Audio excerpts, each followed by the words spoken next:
love.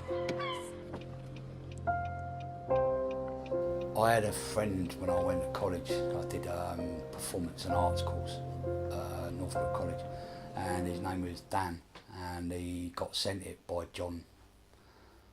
Must have been about 10 years ago now, I suppose.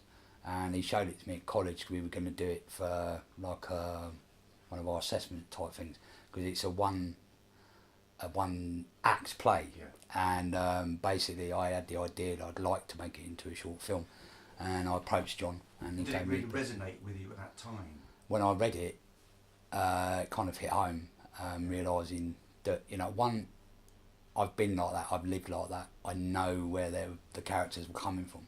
I can understand the kind of the rawness of it, Yeah. and the loneliness of it, I suppose.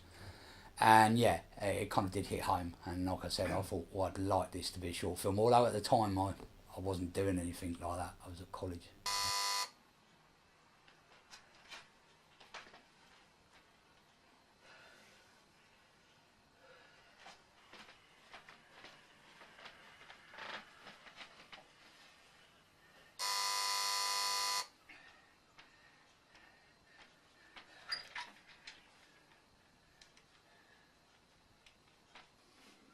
What were the elements within that play that you needed to focus on to tell your story? Oh, I've got the loneliness of it all, the harshness of reality. Not, you know, not to give too much away, to realise that situations aren't always what they seem.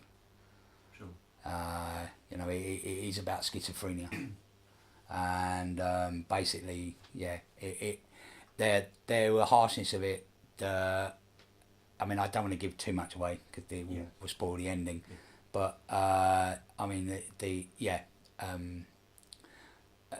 parts of it, like, I don't know, for instance, I don't know, making stuff up, for instance, like the stories that the main character Donald would tell. I used to go round checking all the rooms, sort of making a mental note of where I was going to settle down for the night.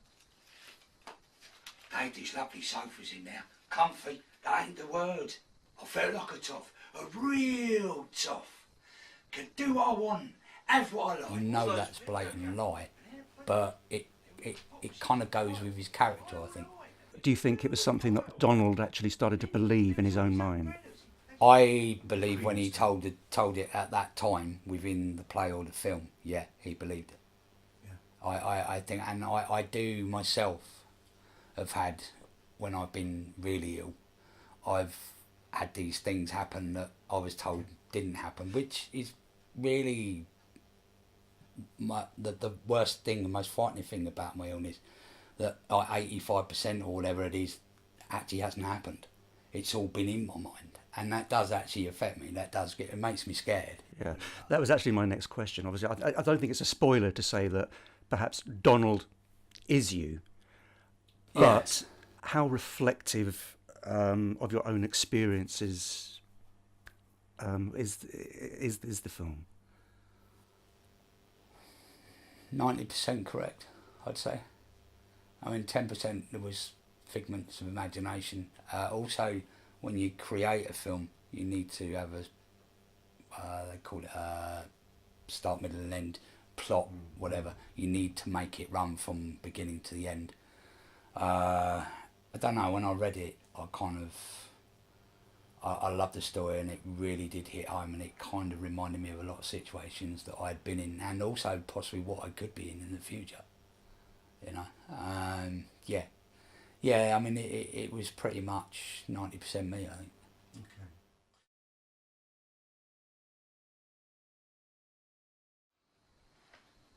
So where are you going to find her then? I'll show my picture of her around. Someone must know where she is. If you go and they come and you're not here, you're going to land me right in here. I wish she'll never come out. At least back in there I had Nurse O'Malley to talk to. Well, we couldn't do what we wanted in there. I like it here. But we're free as birds now. We can stay up all night. Here? I'll stay up all night. What for? Well, to talk. We had Sky in there. I think Kelly was more of... I think he was... I don't know. He was a friend. But someone that he could take out his frustrations on. Someone that he could almost bully feel in control, feel like he had some purpose, I guess. Do you think it was appropriate to actually release Kelly into a social housing environment? At that stage, I don't know, because physically and personally, in reality, I've been let out of hospital several times when I shouldn't have been. So I don't know. I think in the story it works really well. In reality, that I don't know. That could be you'd need to ask a professional on that one, I guess. Who would you suggest was more damaged, Donald or Kelly? I think once you've watched it, it's Donald, definitely. Yeah, from going for the story he said on it. I mean, some of the things he actually does say in the story, I did adjust to my own stories, but the actual audience won't know what is and what isn't real. Can you tell me what you think you've got out of making Donald? The process was a killer. When people go home, because we did it over a weekend, when people went home on a Saturday, I was in tears. I really was quite frightened. It brought back a lot of emotions, it really did.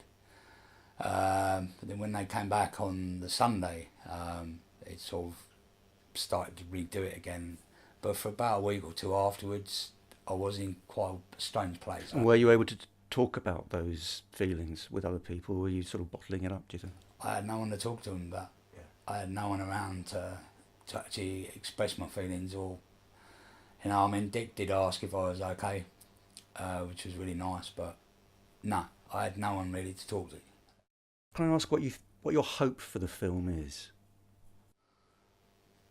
One, to tell a story of something I've personally been through, because I suffer from this. You know, day-to-day living is fucking difficult, I have to be honest. But because I suffer this and having help with some great friends, I can actually produce something that tells my story in a different format, but it tells my story, you know.